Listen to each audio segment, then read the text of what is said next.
ជំរាបសួរកូនទាំងអស់គ្នាអរគុណព្រះថ្ងៃនេះអ្នកគ្រូមានលំហាត់នៅក្នុងមេរៀនភាសាខ្មែរថ្នាក់ទី3សម្រាប់បង្ហាញកូនចាអញ្ចឹងទៅមើលជាមួយអ្នកគ្រូមេរៀនទី25អំពីកិរិយាចាអញ្ចឹងលំហាត់របស់យើងគឺនៅក្នុងចំណុចងចាក្នុងចំណុចងចូលតែល្បះដោយប្រើកិរិយាចាអញ្ចឹងអ្នកគ្រូមានពាក្យកិរិយាចំនួន3ចាពាក្យលោតពាក្យច្រៀងពាក្យលក់ចាអញ្ចឹងខាងក្រោមនេះអ្នកគ្រូបានបង្កើតល្បះចំនួន3រួចហើយចាសូមអ្នកគ្រូសូមបង្ហាញចាល្បះទី1ចាល្បះទី1គឺអ្នកគ្រូបង្កើតថាក្មេងៗចូលចិត្តលេងលោតអន្ទាក់ចាអញ្ចឹងនេះគឺជារូបភាពចាអញ្ចឹងកូនមើលចាលេងលោតអន្ទាក់គឺធ្វើឲ្យយើងសប្បាយរីករាយចាការលោតគឺត្រូវលោតឲ្យផុតពីដីចាពេលដែលខ្សែចាប់ដើមវិលមកហើយយើងត្រូវលោតធ្វើម៉េចកុំឲ្យប៉ះខ្សែចាអញ្ចឹងនៅពេលដែលយើងលោតពេលដែលខ្សែមកយើងព្យាយាមលោតផុតពីដីទៅគឺដល់ចំនួនដែលយើងកំណត់ជាមួយគ្នាគឺយើងនឹងឈ្នះចាហើយល្បែងនេះគឺលេងសប្បាយហើយដូចជាការហាត់ប្រាណដែរចាអញ្ចឹងយើងលេងលោតបែបនេះយើងត្រូវកំណត់ចំនួនមកល្មមដែលយើងចង់បានទៅកុំច្រើនពេកកាលណាច្រើនពេកធ្វើឲ្យយើងហត់អាចនឹងមានបញ្ហាសុខភាពវិញអញ្ចឹងយើងអាចលេងត្រឹមលោត10ជើងទៅហើយយើងអាចរត់ចេញអញ្ចឹងទៅដូរគ្នាលេងបន្តអញ្ចឹងទៅចាអញ្ចឹងនេះគឺជាល្បែងដែលមិនថាអ្នកគ្រូមិនថាកូនដល់គ្នាកាលពីយើងនៅតូចយើងធ្លាប់បានលេងហើយឥឡូវនេះក៏យើងឃើញក្មេងៗនៅតាមសាលាតាមភូមិគាត់លេងដូចគ្នាចាអញ្ចឹងនេះគឺលោតអន្ទាក់ចាអញ្ចឹងក្មេងៗគឺគាត់ចូលចិត្តលេងចាឥ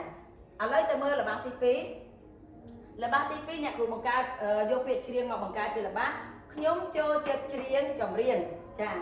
អញ្ចឹងគាត់មើលរូបភាពមកចាអញ្ចឹងក្មេងប្រុសនេះគឺគាត់ចូលចិត្តច្រៀងណាចានិយាយទៅគាត់ចូលចិត្តច្រៀងតាំងពីតូចឲ្យតែគាត់ឮចម្រៀងអញ្ចឹងទៅគាត់ស្ដាប់ម្ដងពីរដងអញ្ចឹងទៅគាត់រៀនច្រៀងតាមអញ្ចឹងគាត់ចាប់ដើមចេះចាអញ្ចឹងការច្រៀងចម្រៀងគឺជាការដែលលើកដាក់សម្លេងទៅតាមទំនុករបស់ចម្រៀងចាបទខ្លះមានកន្លែងខ្លះរៀងស្រែអញ្ចឹងទៅកន្លែងខ្លះរៀងតម្លាក់សលេងអញ្ចឹងទៅចាអញ្ចឹងគឺគាត់ចូលចិត្តច្រៀងចាឥឡូវទៅមើលល្បះទី3អ្នកគ្រូចាល្បះទី3អ្នកគ្រូដាក់ថាគាត់លក់នំរាល់ថ្ងៃចាអញ្ចឹងពាក្យលក់គឺជាពាក្យកិរិយាចាអញ្ចឹងគាត់លក់នំរាល់ថ្ងៃចាឥឡូវកូនទៅមើលរូបភាពចានេះអញ្ចឹងបរិបទនេះគឺគាត់តែងតែធ្វើនំហើយគាត់តែងតែស្ពាយនំហ្នឹងដើរលក់រាល់ថ្ងៃចានៅតាមផ្លូវកន្លែងដែលមានមនុស្សច្រើនចឹងទៅចាហើយការលក់របស់គាត់គឺគាត់ត្រូវតែចំណាយលុយយកទៅទិញនំឬក៏សម្ភារៈដែលត្រូវធ្វើនំហ្នឹងហើយបន្ទាប់មកគាត់បានធ្វើជានំហើយគាត់ត្រូវយកទៅលក់ដើម្បីរកប្រាក់ចំណេញចាត្រឡប់មកវិញចាអញ្ចឹងគឺចាគាត់លក់នំរាល់ថ្ងៃចានេះរូបភាពទី3ចាអញ្ចឹងកូនមើលចានៅក្នុងល្បះរបស់អ្នកគ្រូក៏មានពាក្យកិរិយាចំនួន3គាត់ណាចាពាក្យលោតចាមានពាក្យលោត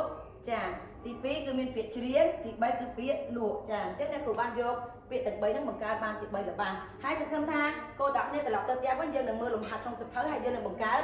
ពាក្យផ្សេងពី3ពាក្យដែលអ្នកគ្រូឲ្យថ្ងៃនេះហើយយើងនឹងអនុវត្តជាមួយគ្នាសង្ឃឹមថាមេរៀនថ្ងៃនេះនឹងជួយកូនទាំងអស់គ្នាឲ្យកាន់តែយល់ច្បាស់បន្ថែមទៀតសូមព្រះប្រទានពរគុណជម្រាបលា